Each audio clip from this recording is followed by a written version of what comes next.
Have you ever asked yourself why the fake beheading rumors started with the first appearance of Jihadi John? Until then, no one questioned the authenticity of any previous beheading video. Prior to that, the Islamic State has filmed and released dozens of uncut and uncensored and brutal beheading videos. None of them show any signs of fakery, but all the Jihadi John videos all show signs of fakery. Have you ever asked yourself why Jihadi John is always filmed in remote deserts unlike all the other ISIS personnel? Have you ever asked yourself why Jihadi John has never been seen anywhere close to ISIS-controlled territory in Raqqa, Mosul and Tikrit? I will tell you why. Because Mwazi is working for the CIA and not the Islamic State. Here is that evidence. The first time Mwazi appeared on video was the alleged James Foley execution, released in summer of 2014.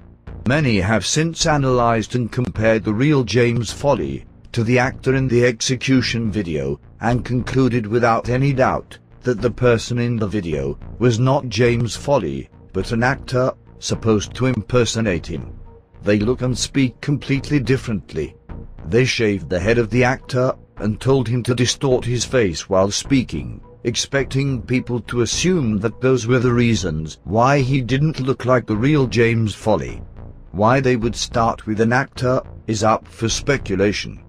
It is extremely easy to make one person look like another. The CIA does it all the time. Dalton Fury is used to disguises. In fact, in 2001, his entire team transformed itself in Afghanistan. Everybody has their beard grown. Everybody's wearing local Afghan clothing, sometimes carrying the same weapons as them. Even now, we can't tell you his name or show you his face. We hired a theatrical makeup artist to take the former Delta officer through a series of transformations to create the man you see now. He calls himself Dalton Fury, and he's the author of Kill Bin Laden. Because no matter what, they're just expecting me to walk in the door looking like President Bush. In fact, some of them think that I naturally look like the president. Even if they've seen like the videotape, they just sort of something happens in their head and they're expecting me to walk in looking like George Bush. And they'll be looking at me like, so you're the guy that's going to be President Bush. And they're like looking at me and I'm like, yeah. I said, don't worry, Kevin will make me look just like him. And they're still not like, yeah, but you don't look like him right now. I'm like, hey, don't worry. I just want to say hi. Appreciate you. Appreciate your being on the touch, keeping the halls safe. America needs safe halls. A lot of halls are dangerous. You make this one safe. God bless you. Let me say that as your president, I am adamant about immigration reform. I recently spoke with Mexico's new president and drug lord, El Grande Diablo.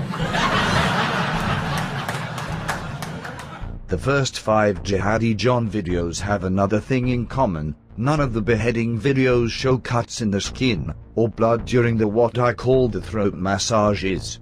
And all of those videos fade to black before they proceed to show a easily faked one-angle picture, and in some cases one-angle video of the decapitated body. It is on record that the CIA has been present in Syria and Iraq in summer of 2014. The CIA has been training Syrian rebels at secret bases in Turkey and Jordan. The CIA is involved in the Syrian civil war. Most of these trainees were actually Sunni extremists who want Sharia law and thus want to overthrow secular governments like the one in Syria. The CIA has been helping with funding and with weapons to these terrorists, and they kept helping them until there were so many of these armed fighters that they got enough power to take over Mosul and Tikrit in Iraq. Thus the Islamic State was born. But it did not stop there. Even today, they keep airdropping supplies and weapons to the Islamic State fighters. And whenever they get caught, they just claim it was a mistake. You see right there, there's that whole package, and obviously some of it is damaged as it lands. God, I wouldn't want to be anywhere near that. I also wouldn't want to be anywhere near this guy.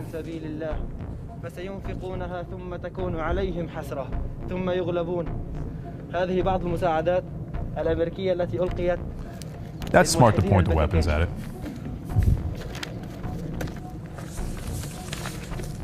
This is on A3Mac News, the unofficial media arm of ISIS. How can we not trace that? I'm always confused by that. So some of the... Okay, there he is just manhandling grenades. Okay. I guess they know how to handle grenades better than I do, but I wouldn't be within a 3-mile perimeter of that box. So as you can see here, there are many, many boxes. He's going to go ahead and also get more weaponry here. I don't know the technical terms of what these are, although I know I wouldn't mess with any of it. Here he goes. Okay. He's like, yeah, let's open this thing up. Let's see what's inside here. He's lucky there wasn't a surprise inside there. Oh, yeah, more grenades. Yeah, let's drop that. Yeah, see how that goes. Okay. And he just said something about Mujahideen. So, yeah, he's like, I think basically it appears he's saying, thank you for helping the Mujahideen. Well, we're here to serve. Now you know that the CIA is helping ISIS, but why would they help edit propaganda videos for them? Okay, so you've got more fighters joining you every day? Every day. From Turkish border, from every border they come to us. President Barack Obama of the United States has launched airstrikes against your forces in the past couple of days. Has that hurt your ability to fight? No. No? No. It only motivates us. And also it brings more Muslim to our cause. This is perfect. We have many people here. We have I think between 2,000 or 3,000 only Westerners in our ranks right now. They can do they pray American troops so they can fight them. And then come here and miss the wifey and the doggy and stuff while we slaughter them. So, since Mohammed Mwazi is a CIA agent, he will never be caught. And he will never make a video or interview from Islamic State territory. He will just use his fame to help ISIS recruit more members. Most of his videos are actually filmed in studios using green screen, while some are done in the same desert where they filmed for the movie, The Men Who Stare at Goats. The most recent one, with the 2 Asian reporters, is the most obvious example. Using fans to simulate wind, and 2 studio light sources to make it look like shadows from the sun. They failed really hard on this one. I'm going to show you basically how they lit that terrorist ISIS video using the 2 Japanese prisoners. And you can see dark here, light here, but they also had light in front of them. So we're going to put our 3rd light on. This is basic 3-point lighting. And now you can see, and we can adjust the intensity of the light, but you can see there's still shadows on the left and right. Now, and so we've got 2 different shots, and we'll shoot this, we'll record this on tape so you can see the difference between the 2, so we could show how you could actually make 2 different shots out of 1, or they could even have 2 cameras. And I think they were using 2 cameras at the same time with their pre-recorded message. And you can't tell if the guy's talking or not, so that could easily be pre-recorded. They could have a fan going. But most assuredly, these guys were not in a outside environment. They were doing it inside. And the big thing is you can't do this stuff without some technological know-how and some funding.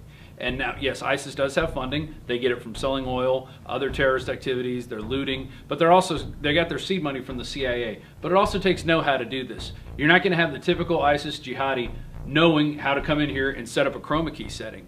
I mean, we've got this system here, and it took us a few months to get this down pat. So they had to bring in experts, get people to work with them. Those experts, probably from the CIA or some other entity that's working with these guys.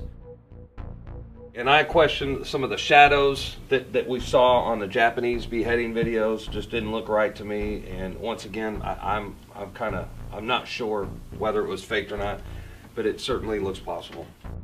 And if you think it's hard to make a fake ISIS beheading, 6 months ago 2 Turkish teens, with the budget of $20, fooled both YouTube and Dailymotion with a faked beheading that was edited by Zendrius.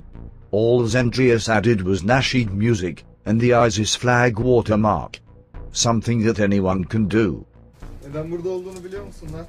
Hayır. Siz gerçek Müslüman değilsin. Değilsiniz.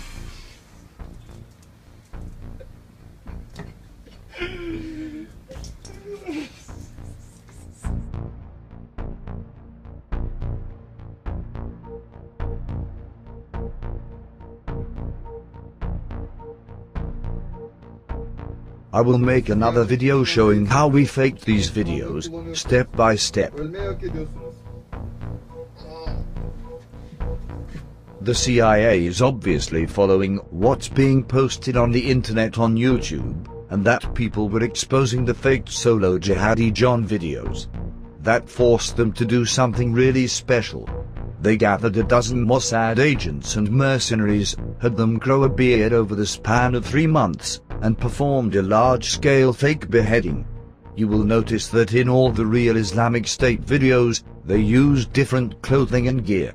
But in this staged performance, they all use identical gear and masks, given to them by the CIA.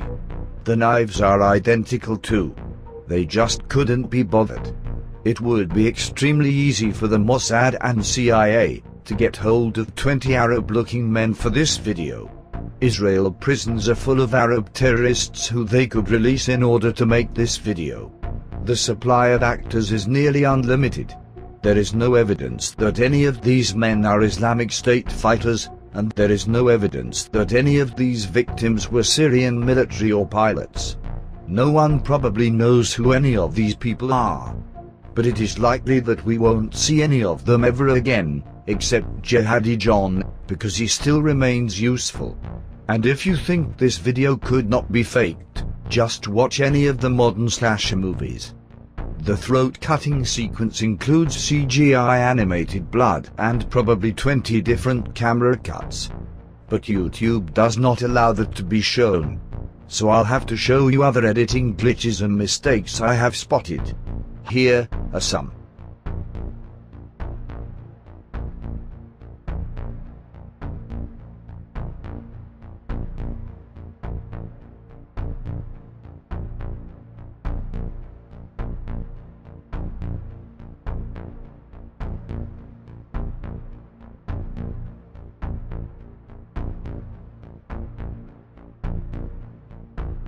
Please keep this in mind, that the leader of this ISIS is a former U.S. detainee that President Barack Hussein Obama allowed to be let go in 2009. What about the supposed caliph of the Islamic State? Al-Baghdadi is a puppet to the cabal that run the US, and he will do exactly what he is told to do. If he doesn't, they can easily track him down and deal with him, so if he wants to live, he will continue to listen to his CIA masters. Be assured that ISIS will not be stopped. This is the beginning of what Illuminati agent Albert Pike called the final social cataclysm. When the Illuminati cannot make up a reason to destroy governments with the United States military, they simply find and then arm and fund groups that can do the killing on their behalf. They did it with Hitler, and now they are doing it with ISIS. World wars change worlds, and if you have a global agenda, then global problems allow you to offer global solutions. And the idea all along has been to have a third world war to complete the transformation.